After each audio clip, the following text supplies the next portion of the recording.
c'est un peu de ça que je voudrais vous parler ce soir. Sur ce, j'aimerais qu'ensemble, on prête l'oreille, qu'on sache qu'est-ce que c'est que le pardon. Parce que quand on parle de pardon, il faut savoir ce que c'est que le pardon avant de pouvoir l'appliquer.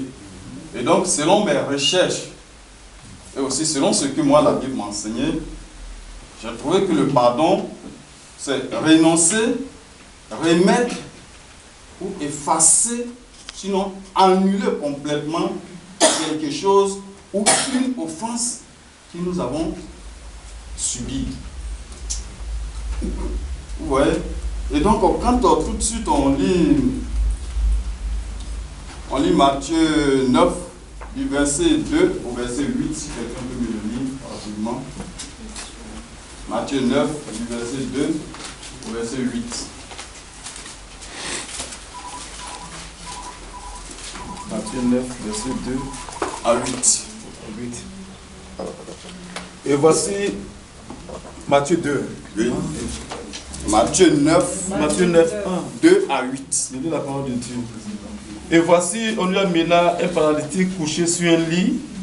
Jésus, voyant leur foi, dit au paralytique, prends courage, mon enfant, tes péchés sont pardonnés. Sur quoi quelques-uns des scribes dirent au-dedans d'eux, cet homme blasphème. Et Jésus, connaissant leurs pensées, dit, pourquoi avez-vous de mauvaises pensées dans vos cœurs? Car lequel est le plus aisé de dire, tes péchés sont pardonnés, ou de dire, lève-toi et marche. Or, après que vous sachiez que le Fils de l'homme a sur la terre le pouvoir de pardonner les péchés, lève-toi, dit-il au paralytique, prends ton lit et va dans ta maison. Et il se leva et s'en alla dans sa maison. Verset 8. Quand la foule vit cela, elle fut saisie de crainte et elle glorifia Dieu, qui a donné aux hommes un tel pouvoir. De là, étant allé plus loin, Jésus vit un homme assis au lieu des péages et qui s'appelait Matthieu. Il lui dit, suis-moi. Cet homme se leva et le suivit. Amen. Amen.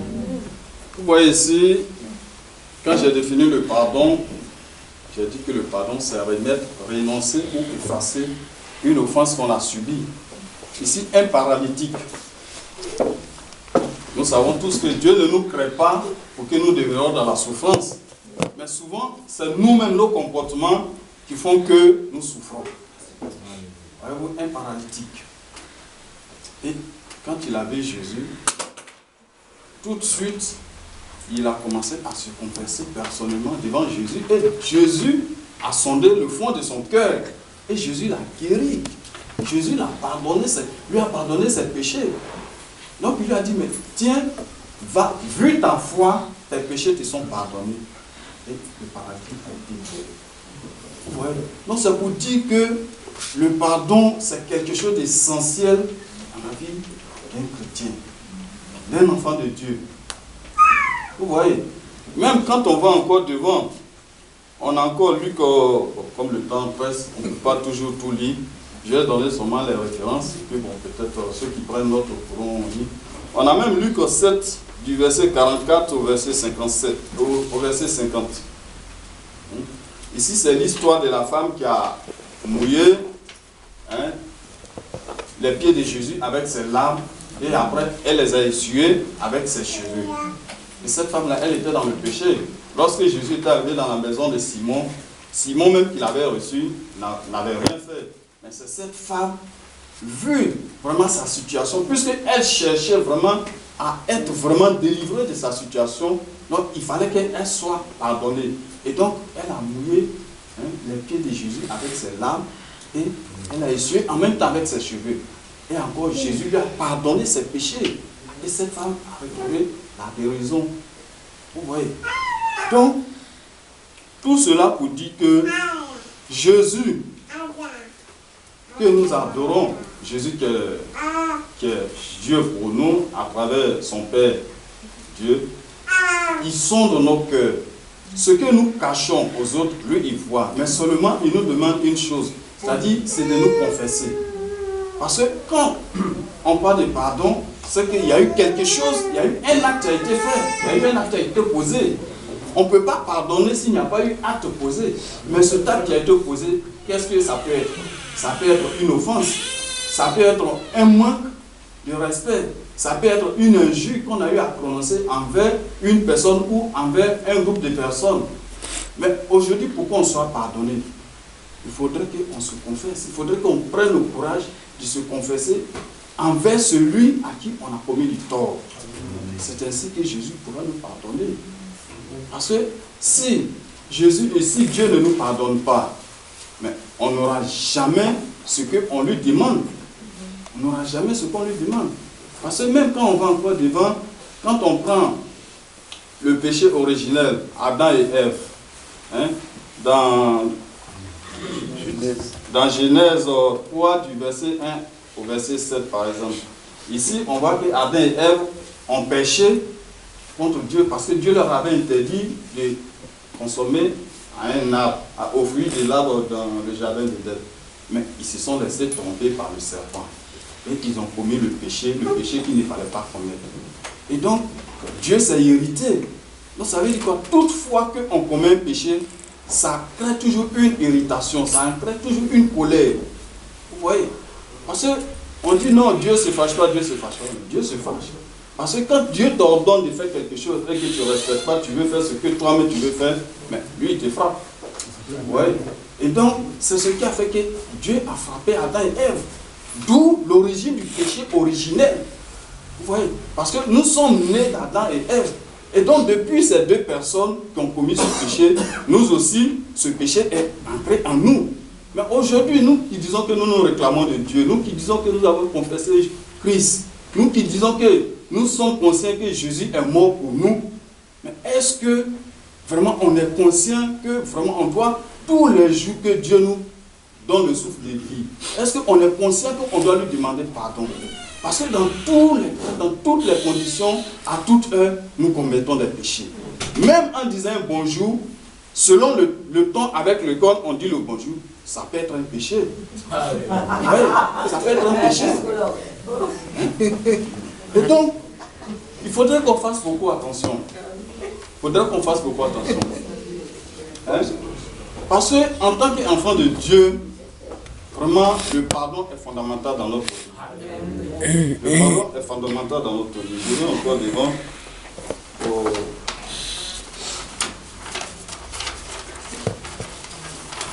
Je ne sais pas trop pourquoi ce thème est venu, mais je me dis que c'est quelque chose d'actualité parce que quand on voit tout autour de nous, le monde vraiment a beaucoup de problèmes. Le monde a beaucoup de problèmes. Vous voyez, les guerres par-ci, les maladies par-là, les épidémies de là, et les calamités naturelles, tout et tout qui se produisent. Même quand on va en Afrique, où nous sommes d'origine, bon, je dis, on ne parle pas d'Ebola. C'est une fatalité. Ça tue à n'importe quelle heure. Et on ne sait pas pourquoi ça tue. On ne connaît pas l'antidote. Même ce soir, même j'ai regardé à la télévision, il y a un médecin des Médecins Sans Frontières, la femme espagnole qui a été contaminée, elle est morte. Elle est morte. Aujourd'hui, tout ça, pourquoi? Parce que Dieu est en colère contre nous. Même regardez le Nigeria, actuellement ce qui se passe au Nigeria. Aujourd'hui, le Nigeria, c'est un grand pays. On sait que le Nigeria est le 8e producteur de pétrole dans le monde. Mais aujourd'hui, regardez le Nigeria. Vous savez, le Nigeria, par exemple, c'est un pays qui est dominé par 3 grands groupes ethniques, c'est-à-dire les Igbo, les Hausa et les Yoruba. Et donc, la tradition est telle que, toutefois qu'il y a les élections présidentielles au Nigeria, soit si le président sort du groupe des Yoruba, il y a eu un président qui est sorti du groupe des Yoruba, c'est Olusegun Obasanjo, que nous connaissons tous. Il a fait son mandat, il est parti. Et après, le président devait sortir du groupe des Hausa, d'où Umaru Yar'Adua. Et quand ce dernier est venu au pouvoir, malheureusement, il n'a pas pu terminer son pouvoir. Il était tombé malade. Et à la suite de sa maladie, il est mort. Et donc, puisque la tradition disait que si un président sort de tel groupe, il faudrait qu'il finisse son mandat. Mais lui, il est mort en cours de mandat. Et les Hausa voulaient quoi? Voulaient qu'un Hausa vienne assurer l'intérim jusqu'à ce qu'on parte au bout du mandat. Mais ça n'a pas été le cas. L'autre, il est venu, celui qui est la goutte de l'homme, Jonathan, il est venu, et ça a vraiment suscité la colère dans le peuple Haoussa. Les Haoussa se sont irrités, ils n'ont pas pu supporter, ils n'ont pas pardonné. Et donc ils ont dit, bon, ok, si la tradition n'est pas respectée, voilà, il n'aura pas de paix au Nigeria. Et voilà ce qu'aujourd'hui ça donne. On tue les innocents qui ne sont pour rien dans la politique. Et puis, cette guerre est devenue une guerre internationale. Non, pas internationale, interreligieuse. Aujourd'hui, ils ont transformé cette guerre entre chrétiens et musulmans. D'où ce qui fait que, parmi les Haoussa, il y a des Haoussa mais qui sont chrétiens. Et les Haoussa chrétiens qui se disent Haoussa. Donc, les Haoussa musulmans les prennent pour des traîtres, ça fait qu'ils les tuent. Vous voyez, ils se disent, mais pourquoi est-ce que vous êtes Haoussa et aujourd'hui vous réclamez chrétien, ils les tuent. Et c'est ainsi qu'ils ont créé un secte qu'on appelle Boko Haram. Boko Haram, quand j'ai fait les recherches, c'est une expression, c'est une amalgame entre l'anglais et l'arabe. Boko qui veut dire bouc et Haram, c'est une expression arabe qui veut dire péché. Et donc, ça veut dire le livre du péché. Et aujourd'hui, Boko Haram se met à tuer les chrétiens. Vous voyez? Donc, ça veut dire quoi? Ça veut dire que dans la vie, en tant qu'être humain, si nous savons que nous avons été créés par Dieu, et qu'une situation quelconque arrive, que nous n'arrivons pas à pardonner, le manque de pardon crée beaucoup de situations qui suscitent la colère de Dieu. Et quand la colère de Dieu se manifeste, on vit ce que nous vivons actuellement. Les morts par-ci, les guerres par-là. Je vais donner tant d'exemples. Regardez l'Ukraine, l'Iran, l'Irak, un peu partout. Tout ça, c'est la colère de Dieu parce que peut-être une personne n'a pas pu pardonner ou bien n'a pas pu supporter une situation qui est arrivée. C'est déplorable. C'est déplorable. Même quand on va dans la Bible, quand on prend un peu le cas du roi Saül et du cas du roi David, par exemple, quand le peuple israélite est sorti de l'Égypte, il se plaignait comme quoi il voulait un roi, et Dieu est passé par le prophète Samuel pour lui donner un roi qui était Saül. Et donc Saül était habilité à diriger tout l'Israël. Mais arrivé à un certain moment, Saül s'est détourné de la voie de Dieu. C'est-à-dire que tout ce que Dieu lui demandait de faire, il ne le faisait pas. Il faisait de sa propre voie. Et c'est comme ça, Saül c'était un roi. Oui, parce qu'à son temps, n'importe qui ne pouvait pas être roi. Et donc si tu as été appelé roi par Dieu, ça veut dire que tu dois te laisser guider par Dieu. C'est Dieu qui doit tout ordonner, qui doit tout diriger dans ta vie. Mais dès l'instant où Saül a commencé à faire les choses comme il le voulait, Dieu s'est détourné de lui. Et donc aujourd'hui, quand on dit que nous sommes soit appelés par Dieu, il faudrait que nous fassions attention dans tout ce que nous faisons. Dans tous les actes que nous posons, il faudrait que nous fassions attention. Sinon, du jour au lendemain, Dieu peut se détourner de nous. Et quand Dieu s'est détourné de Saül, c'est pas... D'abord, il s'est dit que c'est un esprit malsain que Dieu a mis sur lui-même. Il ne s'est pas remis en cause lui-même. Parce que s'il avait compris un instant que c'est Dieu qui l'avait établi au poste qu'il est, il n'allait pas en vouloir à Dieu, il allait s'en vouloir lui-même. Mais il a en voulu à Dieu en disant que non, mais tiens, c'est une punition de Dieu. Effectivement, c'est une punition de Dieu parce que tu n'es pas demeuré dans sa présence. Quand Dieu t'appelle que tu ne demeures pas dans sa présence, il te punit. Ça c'est clair, il te punit. Et quand Dieu a puni Saül, toujours dans ses mesquineries, a commencé à s'irriter. Et puisque le peuple se lamentait toujours, Dieu est passé encore par Samuel pour leur trouver un autre roi. D'où la personne du pauvre, entre griffes, David. David n'était qu'un berger. David n'était qu'un berger. Et quand Dieu est passé par Samuel, Samuel allait trouver le père de David. Parmi ses 12 frères, c'est lui qui a été appelé. Et lui-même était surpris. Et quand il est venu, il s'est disposé. Il a fait ce que Dieu lui ordonnait de faire. Et ce qui a fait que il a commencé à combattre pour Saül. Il a commencé à combattre pour Saül. Il faisait des gloires en honneur de Saül. Tout et tout. Au point même que Saül même lui a donné sa fille en mariage. Il dit, mais tiens, tu mérites ma fille. Il dit, non, mais je suis pauvre. Comment est-ce que je peux mériter la fille d'un grand roi? Je ne suis pas un benjamite. Je ne peux pas mériter ta vie. Non. Pour tout ce que tu as fait pour ma tribu, il faudrait que je te donne ma fille. C'est ainsi que David a pris la fille de Saül comme femme. Et David a commencé à voir de la gloire, a commencé à prospérer, a commencé à être un grand guerrier, au point même qu'il a tué le Philistin Goliath. Hein? Quand il partait même combattre contre Goliath, tous se moquaient de lui. Ils disaient, mais tiens, c'est avec ta arme que tu vas aller combattre contre Goliath. Les gens se moquaient de lui, mais quand il est revenu, ils ont vu qu'il a tué Goliath. Et ça a commencé à interpeller Saül. Saül a su que, mais tiens, c'est que Dieu vraiment m'a tourné le dos. Vous voyez, c'est que Dieu m'a tourné le dos. Donc ça veut dire quoi? Quand Dieu t'appelle, il faut toujours demeurer dans sa présence. Si tu ne demeures pas dans sa présence, il te tourne le dos, ça c'est automatique. Et dès qu'il te tourne le dos, peut-être l'orgueil ou bien la honte va faire que bon, tu ne vas pas reconnaître toi ton tort. Tu vas toujours être gonflé. Et par la suite, quand David a commencé à avoir du succès, Saül, qu'est-ce qu'il va faire? Il est tombé. Il a commencé à être jaloux, a commencé à avoir de mauvaises pensées pour David. Vous voyez, quand Dieu te tourne le dos et que maintenant tu vois que vraiment il n'est plus avec toi, qu'est-ce qui t'anime? La jalousie, l'orgueil, la méchanceté, tout ce qui n'est pas bien pour son nom. Et par la suite, David a eu du succès. Et maintenant, Saül partout cherchait à tuer David. Jonathan, qui était le fils de Saül, n'était pas d'accord avec son père. Il dit, mais tiens, pourquoi est-ce que tu veux tuer David? David qui a combattu pour nous, qui nous a libérés des mains de Goliath, pourquoi tu veux le tuer? Il dit non, David n'est pas bon. Parce qu'il ne veut pas se confesser au fait. Il ne peut pas se confesser parce qu'il est rempli d'orgueil, parce qu'il se dit, il est roi, mon cher, mais c'est Dieu qui t'a établi roi. Si tu ne fais pas ce que Dieu te demande, il se détourne de toi, ça c'est clair. Et donc il cherchait à tuer David. Et c'est son fils Jonathan qui allait dire à David, mais tiens, je ne sais pas pourquoi, mais mon père t'en veut. Mais en fin de compte, si David avait un cœur mauvais, c'est lui qui allait décapiter Saül. Parce qu'il a surpris Saül en plein sommeil. Et qu'est-ce qu'il a fait? Il a coupé la pente de son boubou. Okay?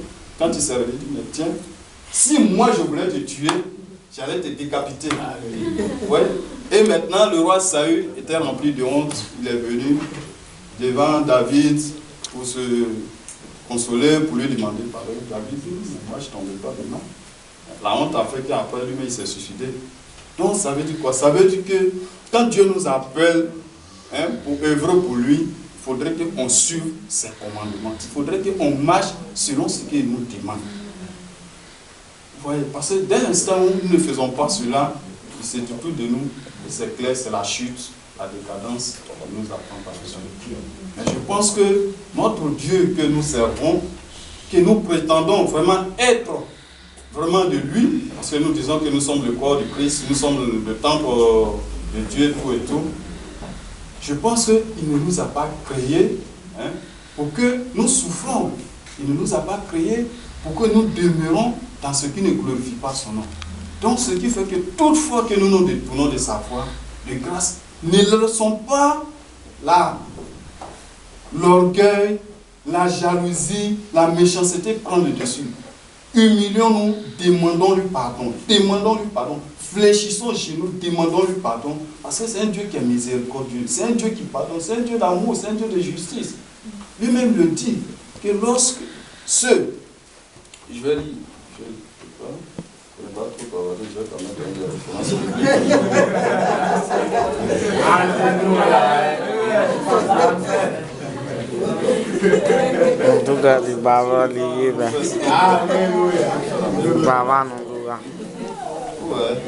même quand on prend, si quelqu'un peut me lire quand même, Proverbe 28 au 13. Proverbe